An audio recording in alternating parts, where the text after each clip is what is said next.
Армысыздар менің YouTube тыңдармандарым. Бүгін сіздерге ақ босаға деп аталатын жаңа әңгімені баяндап беретін боламын. Каналыма тіркеліп, қолдау білдіріп қойды ұмытпаңыз. Мың сан дөңгелектері шойын жылды, тарс-тұрс тепкілей, тұсымыздан лезде жеткіп өткен жүйрік пойыз көкжиекке сіңіп барады. Қыз бұрымыз сияқты еркелей бұлғаңдап. Үн-түнсіз көзбен ұзатып ерекше бір қимастық сезіммен қалай терең күрсінгенімді аңғарғаным жоқ. Еркімнен тыс. Шіркін студент кезімізде өзіміз ен төстеп еркін жайлаған жайлы вагондарды енді мүлде басқа біреулер ырғалата шайқалтып кетіп барады-ау. Бесікте тербелген мұңсыз, қамсыз нәресте секілденіп, адамдары дүркін-дүркін алмасып жатқан жолаушылар пойызы мен дүния арасында осыншама ұқсастық бар деп бұрын-соңды кім ойлаған? Біреудің сапары тым алыс, біреудің барар жері ауыл үй арасы, тынымсыз қозғалыс, сапырылысқан тіршілік. Жаңа ғана тұсымыздан өткенде зеріккеннен терезеге керенау көз тастаған біреулер.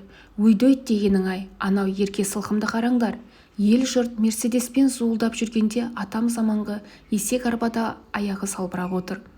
Есек жетектеген еңгезердей тақиялы шар, Құдай біледі, сол шолжаң қыздың әкесі. Ал тиеген арба соңынан бастары салбырап, ықтиярсыз еріп келе жатқан ана екеуі, дәуде болса соның ағасы мен інісі деп, бәлкім сыртымыздан томпіше күлді ме екен. Бәлкім әлдекімдер аянышты көзбен қарағанда болар.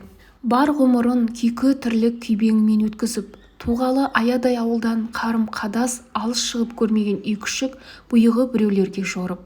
Әлде құмырсқа елеуінде құж-құж қайнап жатқан күллі әлем, төрткүл дүниедегі қауырт тіршілік қым-қуыт, саяси талас-тартыстармен ісі жоқ қандай бейғам жандар деп қызықты ме екен. Мүмкін араларында Сағынтай екеумізді жақсы танитындар да бар шығар. Бір сәт олардың орнында өзімді қойып, біз жайлы не дейтіндерін де ойлап үлгердім. Күйеуі де еркек-ақ екен. Үйленгендеріне айт олмай жатып, нәзік келіншегін шөп тасуға салып қойғанын көрмейсің бе? Енді байқұс Шынардың салпетек әйелдер сапына қосылмағанда несі қалды?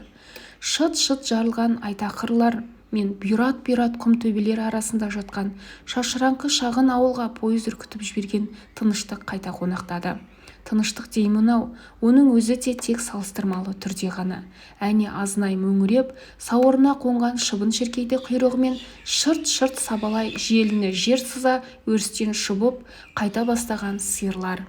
Сабалақ жүндеріне шоңайна ошаған жабысқан қой ешкі сырт-сырт еткен аша тұяқтарымен селдір түбіт шаң көтере тұс-тұстан жамырай маңырап ауылға бет қойды. Азын-аулақ малдарының алдынан шығып, бір-бірімен самбырлай сөйлескен бала-шаға, келін-кепшік, қатын-қалаш, кемпір-сампыр. Күрең қоңыр бауырсақтай томпақ бет, 4-5 қара домалақ дабырласып, даланы бастарына көтере қасымыздан өтіп барады. Самайдан сорғалаған ащы тер мен оған қонған бозғылт шаңнан бет-ауыздары айғыз-айғыз. Шөп-шөңге жырған қап-қара қисық сирақтары шиедей жіңішке.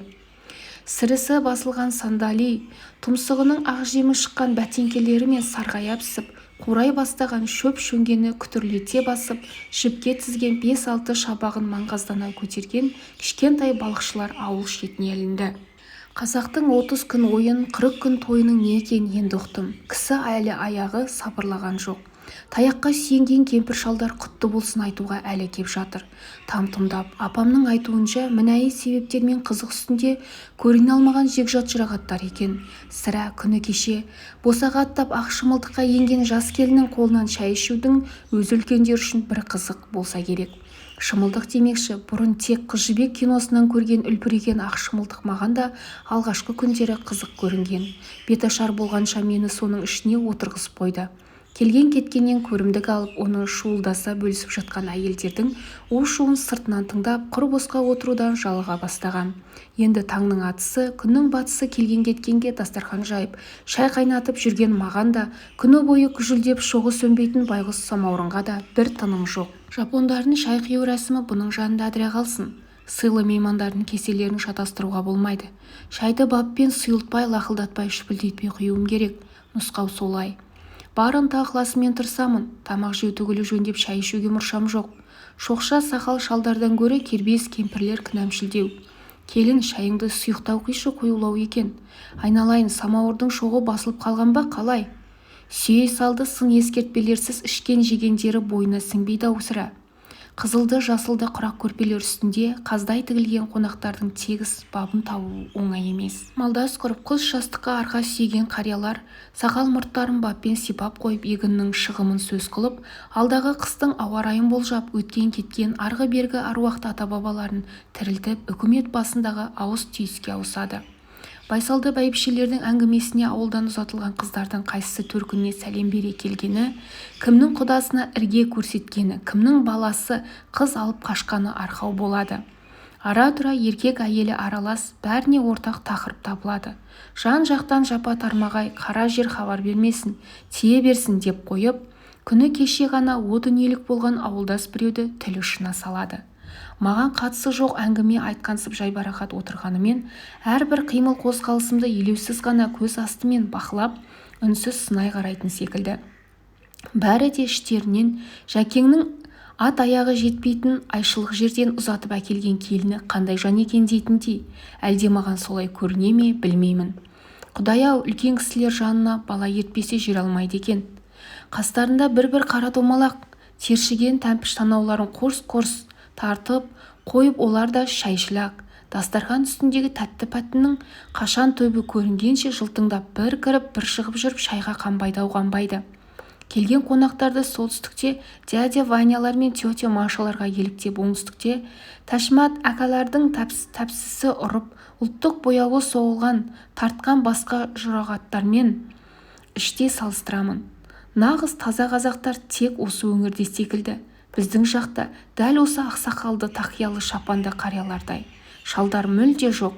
Құдай біледі, ер азаматтардың көбі соғыстан қайтпады-ау.